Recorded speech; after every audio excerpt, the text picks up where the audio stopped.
BPCL এর 5 minutes time frame.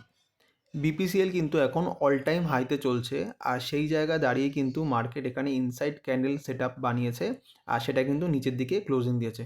তো probability of chances যে এখানে একটা ডাউন মুভ দেবে, আর 1:2 আশা করি দিয়ে দেবে এখানে। তো এখানে মার্কেট সাইকোলজি কি, যারা ইনভেস্ট করেছে তারা কিন্তু অল টাইম হাই মার্কেটে প্রফিট বুকিং করবে।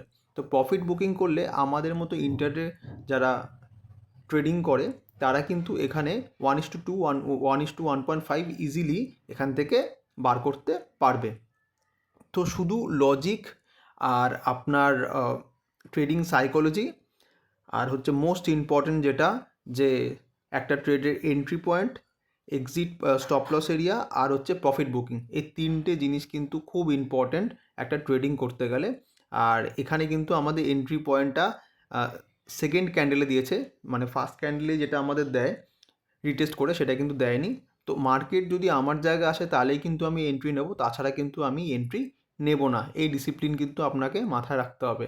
আর এখানে দেখবেন যে আমি কিন্তু পুরো এসএল এখানে নিইনি, এখানে বড় একটা ক্যান্ডেলেরই এসএল নিয়েছি, কারণ এটা, এই যে বড় ক্যান্ডেলটা দেখতে পাচ্ছেন, এটা কিন্তু খুব একটা স্ট্রং ক্যান্ডেল, আর যার জন্য এখানে মার্কেট নিচের দিকে ডাউনের দিকে যাচ্ছে।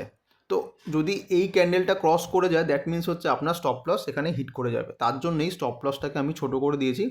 আর এখানে যখন আপনি প্রফিট বুকিং করে নেবেন তখন কিন্তু আপনার স্টপ লস থাকা দরকার এই জায়গায়। তো এরকমভাবে ডিসিপ্লিন আর প্ল্যানিং ওয়াইজ যদি আপনি ট্রেডিং করেন তাহলে কিন্তু আপনার ট্রেডিং জার্নি অনেকটা ইজি হয়ে যাবে। একটু লজিক্যালি করতে হবে। তো থ্যাংক ইউ সো মাচ। এই ভিডিওটা দেখে যদি আপনার কিছু হেল্প হয়ে থাকে অবশ্যই শেয়ার অ্যান্ড সাবস্ক্রাইব করবেন।